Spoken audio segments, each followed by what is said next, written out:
this is going to be a haul of everything that I got at the Printed Matters book fair and a couple of more random things that I got from like actual bookstores, I guess. I'm also not feeling super charming, personable, extraordinary, beautiful, or interesting lately. That one Frank O'Hara poem that I read when I was a teenager and ruined my life, we'll insert here. I think the most cutting part of that Frank O'Hara poem is just the idea that you're sitting waiting for the world to find you interesting or palatable again. Oh, really heartbreaking. And I hate relating to it. And I'm sorry that my boobs are like really perky and distracting. And I mean that unironically. Like, I literally hate the way this fucking t-shirt fits me. And like, it's just like a burden and like a problem. So whatever, but I'm gonna start with this because this is my least favorite thing that I got. This is Simulations by Baudrillard. I was under the impression that this was some sort of predecessor to Simulacra and Simulation, which I've read multiple times, and I was like, how have I not heard of this? Like, I was like, I think I asked the lady at the stand I bought it from, which I did think was a semiotext stand, if this was any different than Simulacra and Simulation, and like the answer was like vaguely yes. Like, it included essays he wrote predating the actual copy of Simulacra and Simulation. So I was like, oh, I obviously like have to read this. Like, that's kind of like one of those books I read and like it really stuck with me, and I reference it a lot through everything I do and whatever. So no, just Simulacra and Simulations. If anything, it's worse because it's literally 2 essays from it. Thank you for fucking nothing. Honest to God, it's my fault though. Like, I can't blame old girl for it. Like, we're both stupid. So I didn't get this at the book fair. I got this at Skylight on Vermont. Obviously, if you live in LA. I think Skylight is becoming my favorite bookstore now. Just, I think they're a little overpriced, but like, honestly, whatever, who gives a fuck at this point? Like, I think they're a bit overpriced, but every single time I go in there, I can at least find a book that I like. There is a weird sensation where if you're a woman and you go in there, you immediately get hit on in a way in which like you might imagine from Stories, Books, and Cafe on Sunset, but no, it's always Skylight. You literally can't go into Skylight without getting harassed. So like, I don't know how to speak. What happened to SSR? Sustained silent reading. This is not, oh, I'm gonna meet my future wife in the bookstore. Shut the fuck up. Like, literally, you're not, like, your life is not a movie. And if it is, baby, I'm not casting that. Like, I'm not. Just let me get my fucking book and go. Also, I might want to wear some lipstick. Is that okay with you guys? I don't really care because it's my YouTube channel. But I haven't really been wearing any makeup after the incident. The only thing I can muster is brown lipstick, so.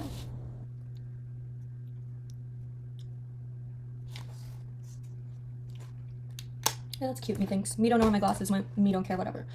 Angels by Dennis Johnson. I got this. I've been familiar with Johnson for like years at this point. Same thing with Dennis Cooper. I've just literally never gotten around to reading him. Got to Cooper at the beginning of the year, more or less indifferent. Was actually talking to someone on the phone about that the other day, about like the shock factor of like Dennis Cooper and like whether this sort of has anything to say on whether he's actually a good writer or not, whether he's good at writing these kind of like, not to be annoying, but like Guy Debord, like spectacle kind of books, you know what I mean? That rely on spectacle, rely on shock, and that's what makes it tantalizing and good. And like, don't get me wrong, he's an amazing writer, but I don't know. I'm not super into like books like that are really like grotesque and like shocking.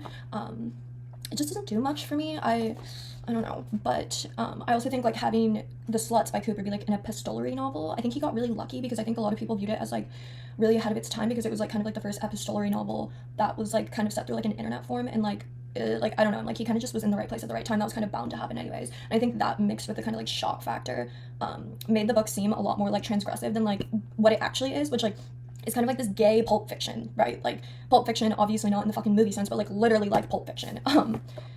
So yeah, I don't know, but I am happy that I got around to Dennis Cooper because I at least understand referencing him now and whatever.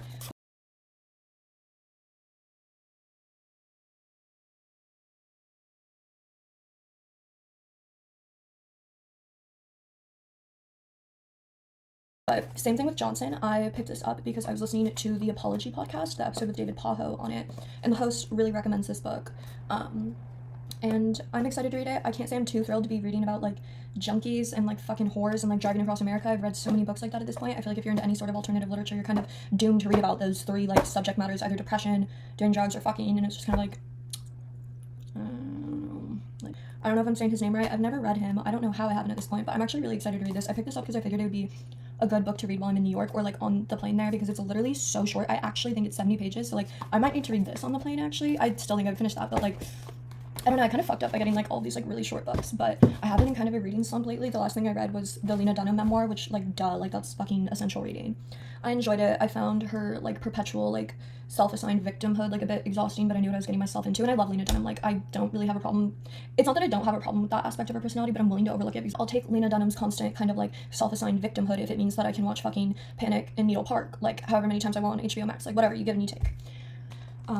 I was so excited when I walked in. This was like one of the first things I saw when I walked in. It was a very it was a very Richard Prince-centric book fair, which is like, it's for better or for worse been like a very Richard Prince-centric time of my life. Not because I necessarily want it to be, but I just think of him a lot. I wrote about him a lot for like certain interviews that I did, and I just like reading about him a lot, specifically the screenshots project. I think that's like really genius. The Marlboro Man stuff, the nurse stuff with the Sonic Youth cover, like I'm just always kind of like bumping into him. So I have this like great admiration and like respect for Richard Prince. And I have a lot of respect for Richard Prince because I think he's really proved like his cultural relevancy in like a succinct, satisfying way. And I think a lot of that relies on shock, and usually I'm pretty immune to shock, and I don't necessarily find it like gratifying or moving by any means, but something about the way Richard Prince does it, I think it's so assertive and like really does provoke thought in a way that I think makes me respect it a lot. Over it, this is from this guy basically screenshotted everything that Richard Prince would post to his Instagram, and it was under the username Richard Prince 1234, and he would just post screenshots from like all of these different accounts and stuff. So then this guy started archiving everything that Richard Prince would post, which was just all of these fucking screenshots. So it became a regurgitation of the regurgitation. Wait, that sounds kind of familiar. Wait, that sounds kind of familiar. Yeah, I connected the dots for you, but you kind of should have gotten that. So volume 1, the screenshots, and has the catalog inside, but it's like a vinyl cover, which like is supposed to be cool, but I'm like kind of indifferent. But this is what I'm most hyped on. The quality could be a lot better, TBH, but it's all screenshots of things that he posted. I really the whole like Taylor Swift page, and then literally alone, like this is so fucking awesome. That was the thing I was absolutely the most excited to get. I'm gonna turn my laptop off and I'm gonna go to bed. It's not true. I'm gonna eat matcha Dutch wafer cookies. And I left my sparkling water in my car, but I'm kind of like way too scared to go get it because apparently I have a new French neighbor. It's really like touching me, and like that's just complicated for like an array of reasons, you know. But I'm gonna go now.